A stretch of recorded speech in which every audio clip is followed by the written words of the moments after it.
Welcome to the Trackside Lounge. It's episode 30. Who would have thought that we'd get and look so good at 30 episodes in? No one. Thanks, Mike. God. He's just so bright, isn't he, the way he jumps in there. So Mike and Nathan here with us, who have been doing a bit of sim racing, and you've got a championship coming up, but more on that later, because sim racing is getting exciting, and we've got some quite exciting news about sim racing, but you're going to have to wait for it. All right? So let's get started. Fantastic. A couple of weeks ago, seeing that interview with you and Graham Standring. I've had so many people come back, they had no idea that he used to ride bikes. No idea. And the way he came across, he's just such a, is he as humble a guy? And I mean, you think that Mr. 100 you'd say would humble. be big ego and all, but he just seemed like a really decent rooster. The thing about Graham is he wanted to get into motorsport, wanted to be good at it, so was good at it. What he does do is he spends a lot of time mentoring young drivers and just helping them on their journey and their path into motorsport, which is a great thing to do. And every now and again, someone just turns up and they'll go in the middle of the conversation, "You're Graham Standring." Yeah. Isn't everyone? Yeah, he is. That was awesome. And last week, of course, we had Glenn Hodges, went down to Hamilton. Well, you're a very busy man. So good to have him back here this week. We've got the original sort of trio back. Well, not original, but you know what I mean. We're all sort of in the same group. Been a first time in a few weeks, but going and visiting the lab, I mean, some of the engineering behind that Nissan March, you see it crop up at events. He goes and does Time Attack, he goes and does like GTR Festival and all that sort of thing. But I don't think anyone's actually gotten a proper look under the car the way he showed us. The thing about it, for me, ever since I've known its existence, it's actually physically exciting to be next to a thing. And like, it's a Nissan Micra March, right? Tiny thing with a massive engine in the back. So like you say, the engineering to make that thing work at such a level, and it is a phenomenal piece of work. It really is. I mean, there's a lot going on in there that I don't think we've tapped into it yet. No. I mean, he's working on a Bedford CF van at the moment. Now, I'm just wondering, is that going to be like, remember in like the 70s, people would get Bedfords and transit vans and they'd stack in like big V8s and things like that? Whatever happened to it? You don't see people doing that much these days. Do you remember the guy that had the dual wheels at the rear? Had the dual wheels? Yeah, dualies, that was so But it's because cool. you could put fat rubber under it. Well, he had 6 wheels. Sorry, he had 2 and then 2. But but you'd get one that had dualies because it had the cool puffed out guards, so you could put your big fat tyres under that. Yeah. So, and nothing was off topic. Like we were sitting there, okay, what do you not want people to? No, it's all right. And he's telling us about even the explaining how he's basically built his own transaxle. Rather than just. I think one of the big sort of things people assume is that he's just taken four-wheel drive running gear and slapped it into a March, but in actual fact he's engineered his own four-wheel drive system. He started out with an idea. He had a March and then he had a V6 Nissan engine with turbos hanging off and thought, how does this go into there? Some of it had to be custom. In fact, all of it has to be custom made to be perfect. Absolutely. And in that particular car, the biggest damage he's ever done to it? In that particular car? I think that was when I tried to get in. He gave me a ride at Hampton Downs.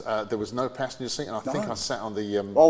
that was another thing. He's still trying to get over that. No, the biggest damage he ever did was at the Autocana a few weeks ago when he was trying to get the 4 wheels all smoking off the line, that he actually bent the rear subframe. So he showed us the repair. It's a big repair. He's done a huge amount of work. Anyway, re-engineered that. So we really appreciate having guests on the Trackside Lounge, and coming up in this episode we've got a very, very special guest also with a 30th anniversary. We're 30th episodes, and a big 30th anniversary, so we'll talk about that a little bit later on. In the meantime, recently, now bearing in mind this is going to, we're leading into Bathurst, but of course we just finished at the Bend, and we've been hearing all the talk with the V8 supercars. Yeah, but it's controversy.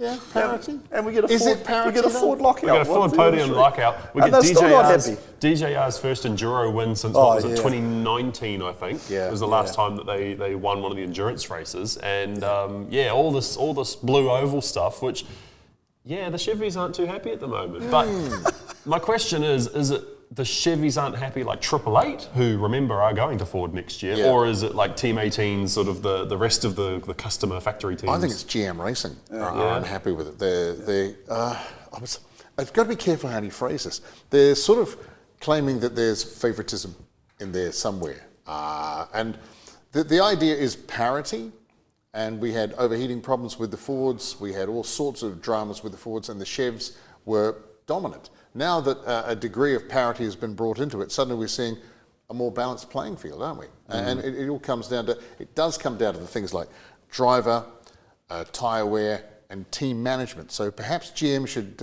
address those before they start pointing the finger at things first. And of course the outright pace, it was amazing. It was like you would lay odds and made a lot of money that there was no safety cars at the bend, 0 safety cars. 500 kilometres of racing. When was the last time that happened? 1906 or whatever it was. They actually didn't say what year. 1990 something or whatever. Something like that, yeah. Huge. Yeah. 0 safety cars in an endurance race, because again, we're talking, obviously the sprint races are a bit of a different animal. And see, again, this is the interesting thing too. I thought we'd wiped the points after the whole sprint cup thing. Now we're doing the endurance cup and they're still talking about points from... Feeney's so many points ahead. And I thought, okay, so that was a sprint thing that goes all back to 0. Now we start the endurance. No. It all goes back on the historical points. So now Feeney's lost his 300 thing lead to like 70 or something like that. So because of that result, but if Feeney and Hooncorp had won, then they'd be miles ahead. And it's just, I don't know. Yeah. Again, Parity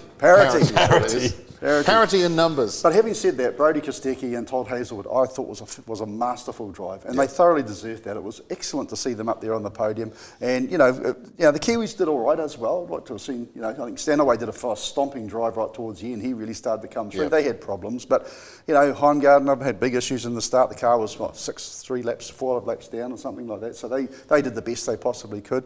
Ryan Wood, still got through and almost onto the podium. So I think he was on the podium actually. So good drive there from Woody. And Matt Payne, the Penrite boys, just not always going their way. Anyway, so counting down to Bathurst, I'm looking forward to Bathurst. Yeah. Please don't ring me, don't text me, don't be anywhere near me, don't even think of me because Bathurst. But in the meantime, that was pretty cool at the bend. Okay, here's my question, all right? Because of There's always a question. Parity issues and the sudden dominance of the Blue Oval, heading into Bathurst, there's unlikely to be any changes in the rules and that sort of thing, so we're likely to see what we saw at the bend at Bathurst. So, performance-wise, do you think the Blue Oval's got it over the General? Well, tricky to it's say. a hard one because I don't think we're going to get no safety cars at Bathurst. Yeah. The bend had so much runoff room. You were hunting to hit something. It was just so, in that respect, I don't like the bend as a track. I think it's a painful concept to look at it. It's a very, 18 or 19 turns. It's a bit of a mission, that course.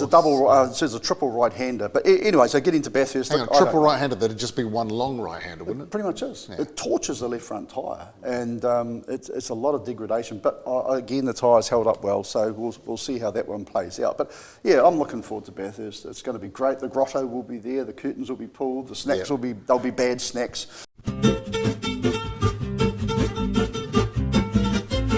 So anyway, moving off the circuit and moving on to the Speedway, the dirt, and the big news up here in Auckland is that the Waikaraka Park facility has been we've been talking about this through the year. Yep. It's been happening, and I'm actually rather impressed with the contractors, but it looks like it's probably not going to kick off end of October, November, maybe even later into November now. So, but you actually went out there a week or two ago and you had a look at the upgrades. I had a look at the upgrades of the track, and what I can say is it looks like it's going to be fast. There's 2 really good turns, one's a little tighter than the other. The straightaways are nice and wide, there's a little dip. The corners are banked. So anything with wide tyres and is fast, super saloons are gonna love it. Absolutely freaking love it. Sprint cars will be the quickest thing on there. Midgets, TQs, all those, but also your modifieds are gonna really enjoy. I mean, I was looking at the track and we were talking about it. If you got a car out there and you're just doing some time trials, it would be like watching in the States. The car would be wide open all the way. And if you get it wrong, it's because you're not reading the track properly. Wow. That is going to be a great track. It's going to be, I think the stock car guys might take a bit of getting used to because they're used to slower patches on the track, but talk about opportunities to come into contact with another vehicle at speed, could be exciting. Could be exciting, that one. So, look, Waikaraka Park, when it gets underway, it's going to be a fantastic facility, and I'm thinking it possibly could be the best racing surface in the country. Wow. That's a pretty bold claim, and is it, so it's still going to be a pretty wide pole line too, because Waikaraka at the moment, I believe, is the biggest pole line. Was 460. Was 460. Track has been widened a bit, so we've snuck a little bit of pole line on the inside. The track's gone out a little bit wider, so probably a little smaller. But if you want to cone off a metre out from the pole line, that'll be the biggest pole line in the country. And there's plenty of room to narrow it up a little bit. This is what you can expect if you've ever been to Western Springs and watched the sprint cars struggle down the straights. At full noise, you can get 2.5 cars down the straight. You can get 4 on Waikaraka Park. So when those cars open up down there, there is going to be hell for leather getting into that first corner. And like I said, the first corner's a flat out corner. You can actually take it wide. So if you're brave, or you're Michael Pickens, off you go for that one. That's going to be awesome. And Michael Pickens is going to be the first one to try and do it all flat. Oh yeah, I hope so. That would be the one. Really looking forward to that one. Whatever the practice is, that'll be an interesting one to watch, because obviously the controversy of Western Springs continues on, and the Western Springs drivers, I don't know if they are or aren't going to be at Waikaraka, because they're supposed to be at Waikaraka, but there's a lot of stories in that one. But the Western Springs drivers, they'll be wanting to get their first, the ones that choose to come to Waikaraka Park will want to get their first, laps around the brown stuff. And well, here's the sort of issue with that, because of the sort of the controversy over Western Springs per se doesn't exist anymore. So if you want to get signed up, you have to, there's no Western Springs Racing Club. So that's kind of being sorted out as well. But honestly, they've got a great facility. If there is a change of heart and Speedway comes back to Western Springs, then there will be 2 great venues. Waikaraka will be a faster venue. Western Springs would be the more traditional big event venue. There's a great opportunity hanging in the wings. Whichever way this swings, there is a great opportunity for motor racing and a brilliant performance that's out there. So I'm hoping for 2 tracks, that's all I'm saying. Yeah. But 2's always better than 1. Yeah, but anyway, also on the note of the council elections, every councillor that I've seen campaigning has been saying, I support Western Springs. And I'm sitting there going, what about you? I support Western Springs. And they even talk to the Chihuahua, he supports Western. It's like, well, if they all support Western Springs, I thought it was the same council, a lot of these councillors that actually kibosh the blooming thing. That's exactly, am I wrong or that's what? exactly my point. That is exactly my point about this. I'm seeing so many people suddenly do backflips on a decision that was made when they were actually in the city council, and suddenly you're going, maybe we'd... See, the key here was, what you should have done is you go to the people involved, like the public that go there, the people that race there, the people around Western Springs, and you ask those questions to them. You never did that. You just looked at how much you could fit in your pocket. I'm just saying. And you see, we talked to, obviously, Save Our Speedway a few weeks ago, probably a month or so ago now, and we asked them, how much outreach is your cause getting? How many sort of what's the net been like? And he's talking about 100,000 plus people per post. That's not exactly a minority. Yeah, and part of it though is the way it was dealt with. So either way. Worst case scenario is we get an absolutely flaming hot track at Waikaraka Park. Best case scenario, we get an absolutely flaming hot track at Waikaraka Park and we get Western Springs back, and maybe a chance to develop that into a nice little tight bull ring as well. And we also give some advice to councillors and up-and-coming councillors. Before you vote for something to open or close, do your sodding homework, because a lot of yous didn't, and so many councillors have actually come out now, have said, I didn't know about that at the time that we made the vote. And talking to Gina Harris, and I don't want to name drop her, but I looked at some of her correspondence. What a smart person. And she's actually said very articulately, not just because she loves the place, but very, very clearly that a lot of people went in there totally misinformed, didn't do their homework, who now regret that, and now suddenly they now support bringing Western Springs back. So I'm not trying to be controversial here, but at the end of the day, if you're going to do a job, do it properly and at least give the place a chance, and unfortunately it's what happens with council-owned entities, and Waikaraka's a council-owned entity too. You've got to do your job. You've got to actually show kumbaya, work together, do what you say you're going to do, and councillors, you've got a responsibility, do your job properly. Okay, otherwise we'll be making a campfire out of your election papers. I'm just saying. Go the banners. All right, so this weekend coming up, we've got another big race meet coming on. Not quite a big anniversary of that one, but we do have the Lemons is going to be coming back. And of course, your good self there, Judge Nik Brown dons the gear and has a go. But it sounds like the numbers are starting to grow again for them, and that's the big track. This is the big thing for Lemons. It is a grassroots level motorsport. You get your friends together, you get a car. You don't have to spend a lot of money on it, but it does have to be up to safety spec. And it's not about going fast. It's actually about getting on the track and competing. So more than anything, you're racing with yourself. There are other cars out there. It's a lot of fun. You don't get silly, because if you do get silly, that's when you come and see me. And I'm going to make you do very nasty things. If you're after serious racing, that's the Pro Series. You missed out for this one. They'll be back next year. But yeah, this is the Lemons. This is the silly. This is the ha ha ho ho. Theme your team and bring your sense of humour. That's the most important thing. Yeah. And if you do the right thing, throw bribes and a little bit of donations and all that sort of stuff, then you'll be on the track a lot more than you'll be in the penalty box. And when you think about humour, a lot of people turn up in Hondas because they are great racing cars, a lot of Toyotas, but someone once turned up in a Renault 21. Oh, they did? It was. Yes, dressed up like Concorde. It wasn't fast, but it was fun. Yeah, cars that really stuck out, and you just remember those particular cars. And there's so many good stories. Bit of a changing in the car, but things have to move on. So 2 days of big racing, 27th, 28th. That's the big track too. That's big the GT track, which driving on that's a rare privilege on its own. Yeah, and one day alone they're going to be doing like 10 hours straight, I think it is, or 12 hours straight. So that's going to be massive. So a big one coming up there. And like you said, if you want to do the serious racing, but you don't get much track time on the international track, this is the way to do it. You get so many laps.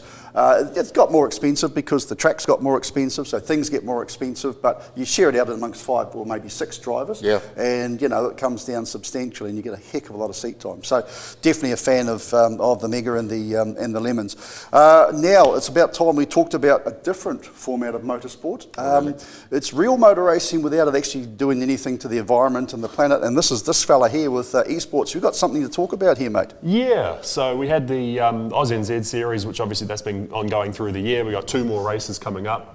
How are the stats going? AUSNZ. AUS. Good question. Yeah.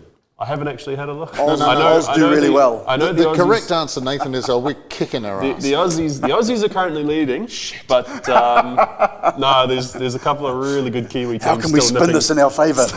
still nipping on the heels, but yeah, look, I mean, we've got so we did the Kailami race in August. Of course, we always race in South Africa in August. That's just one of those ones, and after that broadcast, we had a producer get in touch, and it looks like that race is going to be broadcast on Sky in the coming weeks. Oh, so cool. That's pretty cool. A visionary producer. A 1 hour highlights package, so it's not the full 4 hour race, of course, but dude, even just being on Sky, that's pretty massive for the sport. Yeah. That's pretty massive for us, and we've still got 2 more races coming up. We've got Spa at the start of November, and then we got COTA, Circuit of the Americas, in I think start of December. Still looking for sponsors for those ones too, but now there's the prospect of both of those being broadcast as well, which is pretty awesome. And this is where we look straight down the barrel and say, that's right, it will be on Sky Sport. And yes, if you're a sponsor of it, guess what? So will you. Yeah, that's Contact this man. But look, I mean, and obviously, that's an ongoing one. That's really good. I'm actually making, at the time of recording, my AGT debut tonight, the Australian GT. I've signed up for the Carrera Cup Series. Oh, wow. Nice. So flying Volkswagen. We'll see how they go. Just fancy Volkswagens, but look at you. No, look, that'll be a bit of fun, and there's a lot of the guys that race in the AUSNZ also race in the AGT. Yep. So because it's sprint racing versus endurance, so you get the both flavours, and a bit of fun. And he gets a chance not to be an organiser, but to actually be a racer. Exactly. I get to. You better win. I get to race. Well, we'll see. We'll see. Let's go to Shane Van Gisbergen over in America. Yeah. The Hope and got to the playoffs and ran out of the playoffs, and he was pretty buoyant about it. I mean, because like I've said and backed him all the way through, he's learning, and it's ovals are his Achilles heel, if you like, or that tends to be problems with the car's tyres. But he's said from day one, like, out the gate, he's said, I was only brought on to do the road courses. Yeah. He was brought on for his road car, drawing from his supercars expertise. And if he was able to do well in the ovals, that was a bonus. That was cream. So, like you say, as he sort of tiki tours around the States and he races there and he races at that oval and he races at that oval, he's learning. He's picking up. Yeah. So he's going to take a lot of that into 2026. Obviously, he's already sent shockwaves throughout the NASCAR community. How many pissed off Americans are there that are a foreigner can just roll onto the scene and embarrass them. He can turn right as well as left. I don't know what's going on. And he's a rookie too. Let's not forget, he is actually a rookie. You know, he's in his 30s. He's a rookie. And I mean, one thing about Shane, and like you said about, he's only brought on to do the road courses.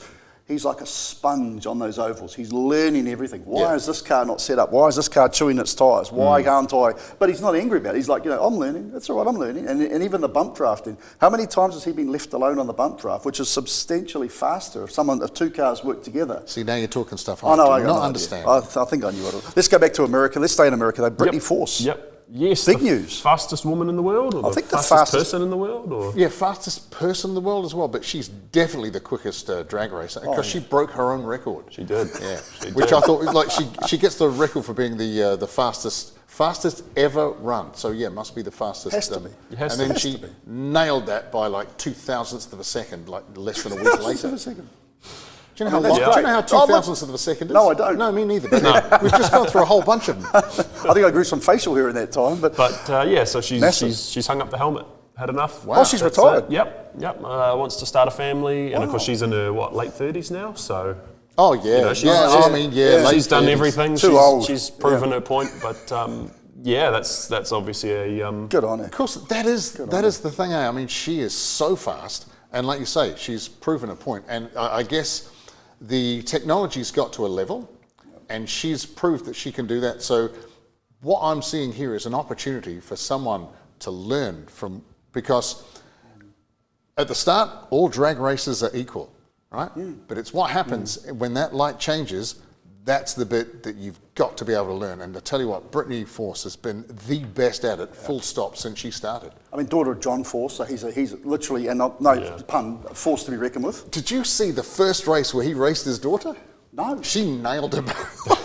She nailed him at 60 feet, poof, and she just kept going. And even he went, I can't believe that. Yeah. You imagine being Brittany's child in the future, and that, you know, what Mum used to do. What a cool work story that was. She's the fastest woman in the world.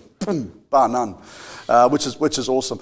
So we're not too far before we jump ship on this one, but bringing up a couple of Hooncorp events very, very soon. We've got a skid pan day at the 4th of October. Yeah, we haven't actually advertised this one yet. No. So we've been given the skid pan at Hampton Downs for the afternoon on the 4th of October. That's a Saturday. And it's just a really low-key event. We're not doing an autocana. We're not doing any sort of competition. It's just come and have a play if you want to. Doesn't mean we won't be judging. If you want to do some circles, go ahead. Do some figure eights, go ahead. I mean, we're going to have the water on there, so you're not going to burn through your rubber. But just first in, best dressed. Come and hang out and have a bit of a play. So that's on the Saturday, and of course on the Wednesday in November, the 12th of November, we're trying to get a track day established at Hampton. We tried it in September, didn't get the numbers, and I'm not brave enough in the pockets to risk it. We pulled the plug and postponed to the 12th of November, which is a Wednesday, and we're going to try and kick that into touch and get more people on the track. We've got about 20 odd people at the moment. We need 50, so we need actually more than 50 to make it break even. Hampton is so expensive, but you know, it's like it or not, that's what we have to do, and if we get the support, we'll run it, and looking forward to that one. And I think before we finish up this little segment, we'll talk about Formula One for a couple of things. Obviously, this weekend coming up, obviously this weekend, it's last weekend by the time this goes to air, at Azerbaijan. Where's that?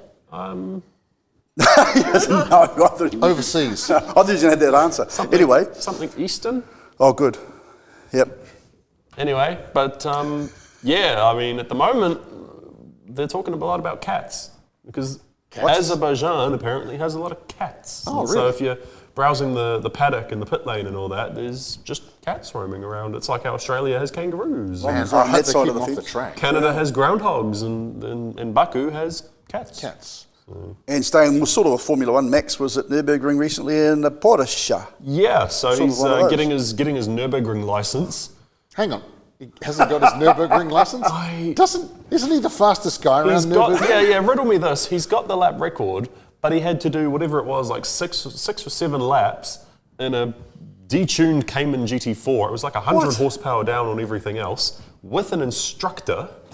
I mean, that instructor would have just gone for the ride of his life. Just look, do your thing.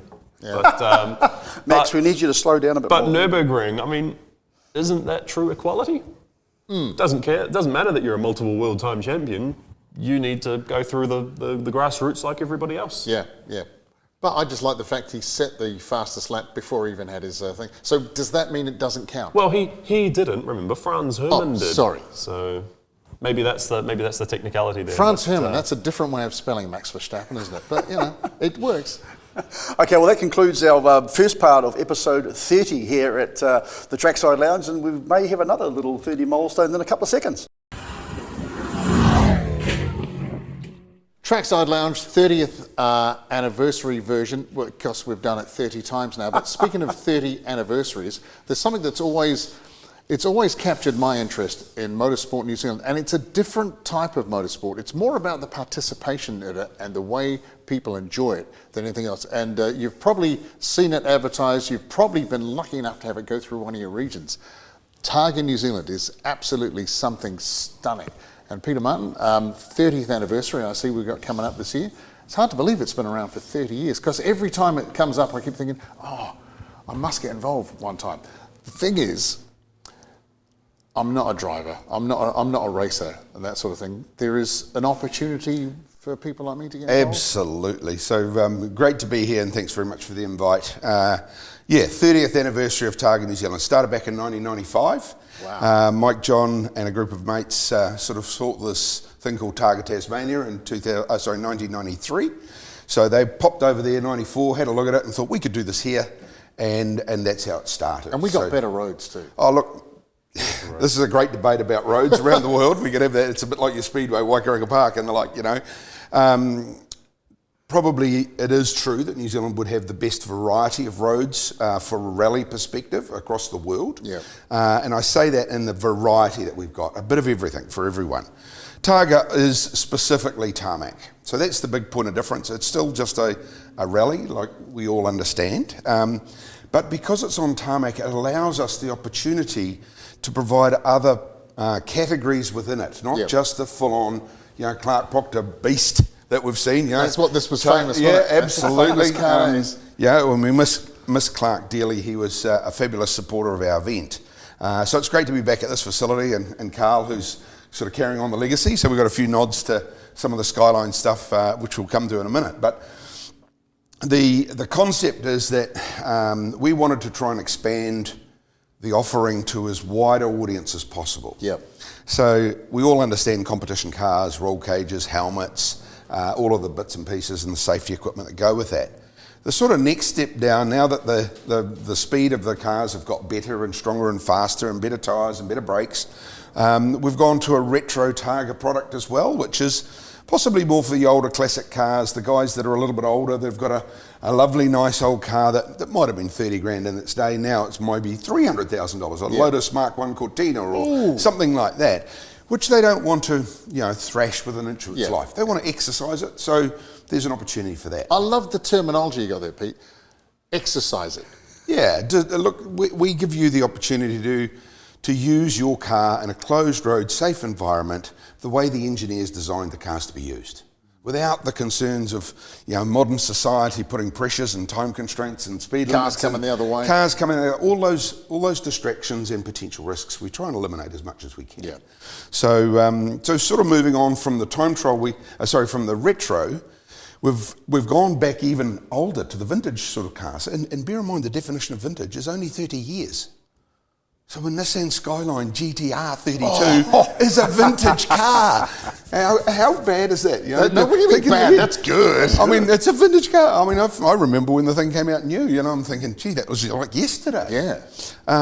So the time trial is an exercise in precision driving. Yes. We nominate an average speed through that closed road section, and we put some hidden electronic waypoints. Every vehicle in the event is GPS tracked, so we're tracking you all the time, whether you're in the tour right through the competition.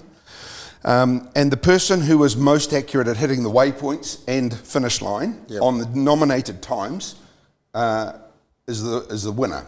So the concept is if you went past this point and say it was 4 minutes to be there and you went through at 3 minutes 58, you're 2 seconds short, you'll pick up 2 points. Likewise, if it was 4:02, you're still 2 seconds off that, you'd pick up 2 points. It's not a plus or minus, it's the deviation of that. So you get through right to the end and you don't know where they are, you cross the finish line, on the time, and you think, yeah, I've cleaned that stage. Yeah. And then you look at the results and you've got 4 points. Hang on a second. Yeah. Hang on, what happened there? Because you missed the waypoints by that much. Yeah. So that adds a little bit of excitement. So no one's really knowing what's happening until you see the results. Stage times are all posted, but results are based on points off the differential. Make sense? Yeah. Yeah, really cool. Really good for the anoraks out there, you know, if you want to be, actually be really good for a lot of sim drivers too, because you're quite precise, you know. So that's a good job for Nathan. What do you reckon? Hey, he needs to come along. We've got a legal car, we'll get him on the track next year. Oh, I'm sure there's a nice old Mark 1 Escort or something down here that he can borrow. Yep. Definitely. I think our Pulsar is about vintage now, 30 years old. So absolutely. Cool. Well, this certainly qualifies. Oh, well. So and then of course the one that's probably the most popular and easiest to enter Now you're talking my language. is the Targa Tour. Yeah. All right. So the Tour. Do you have to have a cage for that? No, the Tour is any road registered warrant of fitness car. So as long as you've got a registration and a warrant of fitness, obviously. Have you got a warrant reg on that Fiat? Yeah. So I can put a Fiat 500 in. Absolutely, yeah. Well, speaking of the Fiat 500, the race version, it's the R-Bath. R-Bath, yeah. Right, so we actually have a little R-Bath trophy donated by Mike Lowe, who has participated in, I think, all but one event in the last 30 years, and that was a health-related issue that he couldn't attend. Yeah, now, this is an R-Bath 600 with the black thing at the back. No, this is an R-Bath 1000. Oh! Right, so it's got a 1000cc engine in it, right? They were never intended for that. Yeah, and so we have a little trophy, 0 to 1400 class. The first one home wins that trophy. So we've got lots of trophies and lots of awards. This show and shines, it's the best presented finisher, and there's a lot of awards beyond the results based on competition. So participation we were talking about before.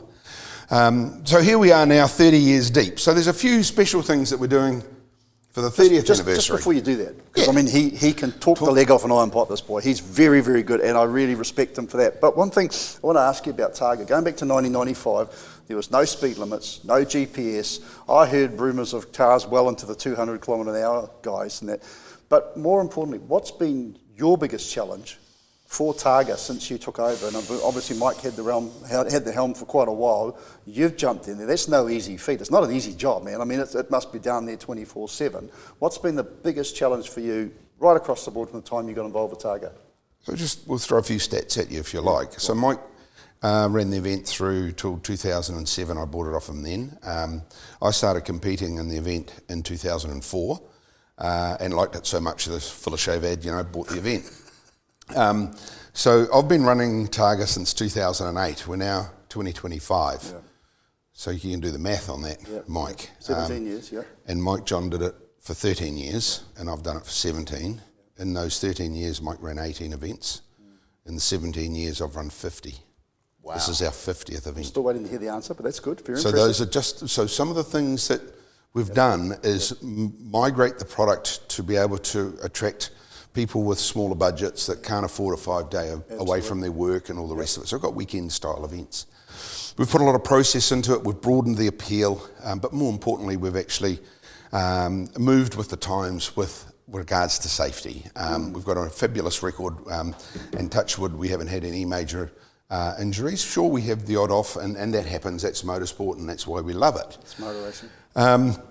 So probably the biggest thing is, and this is applying to all forms of motorsport, not just Targa. We talked about it earlier with people ill-informed who are in positions of authority making decisions. So the obstacles at the moment really is getting consents from the rural communities and then getting approval from council for the road closures. So those tasks have become a lot harder. Yeah. But that's a nice segue into what we're doing this year to thank those rural communities for the last 30 years. Brilliant. So, Nick, I can probably get you to do this. Yep. The BYD $5,000 on your farmlands card. Now, BYD, as you know, it's a relatively newcomer to the New Zealand market, and there is a fabulous ute out there, four-wheel drive. It's a hybrid ute. Can get up to 1,000k on it, simply because range on it, simply because the engine, the hybrid, just powers the battery to keep the battery running. So it's a phenomenal piece of machinery. Now, your chance to win $5,000 to spend at farmlands when you go into the rural areas that the Targa is travelling through, and that's another thing I love about Targa is it travels the country, involves everyone. So what you do is you get one of these cards. There's a little scan code that you register on, and you can spend it at farmlands. Now, this isn't just for people who are driving in Targa, is it? It's No. So we've got 5,000 or 6,000 of these to distribute across the North Island over the coming few days. Yep. The QR code, enter your details, anyone can win, and there's actually 2 chances to win $5,000 over that. So 2 chances to win, all right? Yeah. So all you have to do is scan the code, enter in your details, and you go in the draw. So we like the QR codes. Yeah. But specifically for the rural community who we've disrupted along the way. Just on that note on the BYD, until Peter turned up earlier, I didn't realise that BYD is actually hybrid. I thought they were all electric, and I had no interest in BYD. Now, being a hybrid, I've got that, I don't have to always rely on the plug-in, I can actually drive the thing electrically or jump petrol. That's the point of the BYD Ute. Being a hybrid means you don't have to be close to a city, to a power point and that sort of thing. No. And because the hybrid engine is so fuel efficient, you get that longer interest in it. And what's the biggest thing people hate with electric cars? Range anxiety, because I'm going to go somewhere, like I go to a gas station, I can chill up in 5 minutes, most times there's a pump available, go to whether it's electric.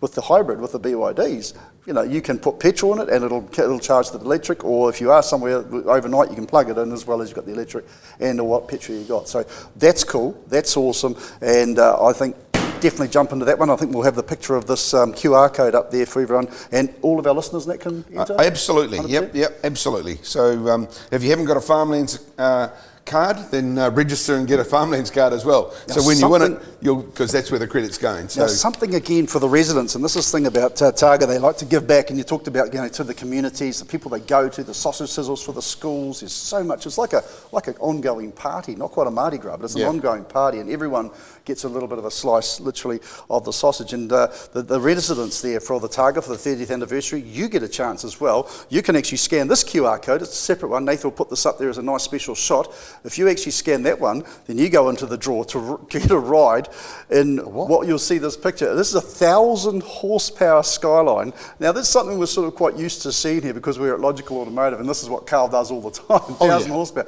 But I've never been for a ride in a 1,000 horsepower car yet, Carl, but I'm not sure if you have, but if you actually scan this QR code, go into the draw to go for a ride with Cam Vernon, who is a very, very talented man. He's come up through the motorsport ranks, and he harnesses this thing very, very well, and he's actually running in the Targa in this car. Yes, he is. So it's an actual race car. Yep. So so what we're doing is there's an opportunity. Well, actually, the car that he's using is his wife's car.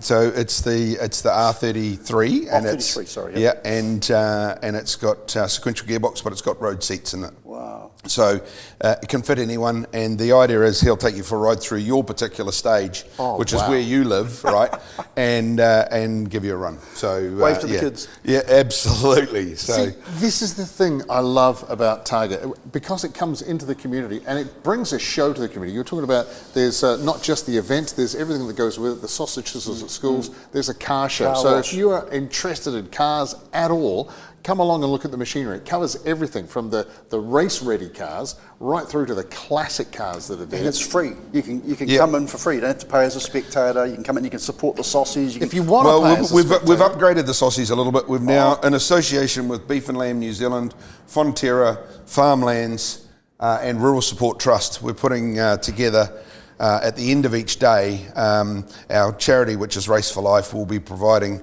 burgers for $5. All right, so all the money goes to the charity. All of the product is.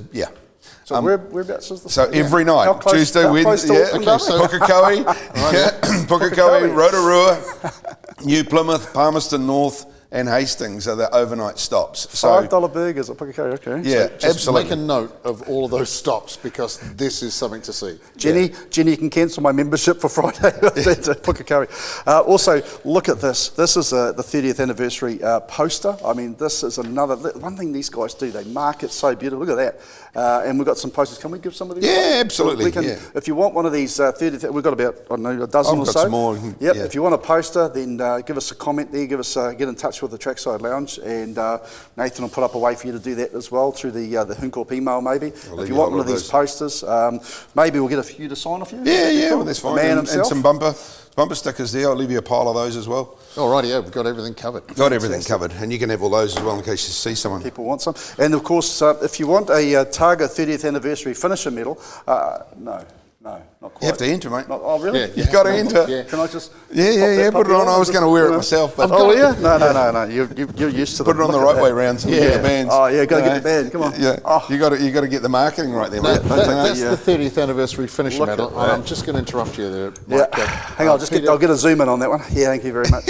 Oh, man. Hey, look That's at the that. finisher medal, assuming that you could finish the race. But if, say, I dragged in my little Fiat and she got a wee bit tired after stage 3 and I decided to retire it, do I still get something? Can I get an attempter? No, So the good news is that everybody who enters the event gets a certificate of entry. Oh, there we go. So that's with your that. participation. I just want one of those, man. We're still a competition, mate. You know, life is not just about joining in. And we You do gotta agree. understand, though, for me to actually get involved with Targa, that is winning as far as I'm concerned. Here you Okay, go. so we have here, I've made up a 30th anniversary lapel and a little sort of card that goes with it individually to everyone involved in the event.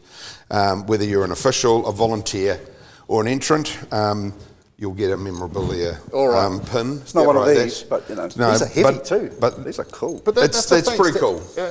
And That's the thing. That's a thank you to. So look, there's only 4 of us really in the management side of the event, but we look after 156 officials to run it, and we've got around 750 travelling participants, driver, co-driver, service crews, etc. But from the community region over the 5 days, we're just over 1,500 volunteers. Wow. Okay, so it's a big exercise, and we travel across the central North Island. We deal annually with over 50 different councils, and we consult with close to 20,000 residential homes on a typical year. So this event alone is 5,500 residents that we've gone and knocked on their door and said, yeah, we're looking at closing your road on this particular day. Do you mind? Do you have any concerns? And can you sign here that we've been and delivered the letter? Isn't that a wonderful thing to actually show city councils? That's how you connect with the community. And it takes some... No, seriously. Yeah. I mean, so often things happen that you just go, oh, I don't know. But when something like this comes along, that you want to be involved, you want to see it. But for you to come and actually say, look, this is happening, we need your consent. Yeah, you're actually asking the people to get involved with it. And this is the other thing that I'm going to jump on this, because we were always talking about getting involved at a grassroots level. Now, there's some elite motor vehicles in Targa, especially for the 30th anniversary. So for you and me, it's going to be an absolute brilliant car show. There are cars that I could enter into Targa and become involved with it. But this is an opportunity at a grassroots level. If you have a sniff of interest in anything to do with motorsport, this is probably the best thing, because it's coming to you.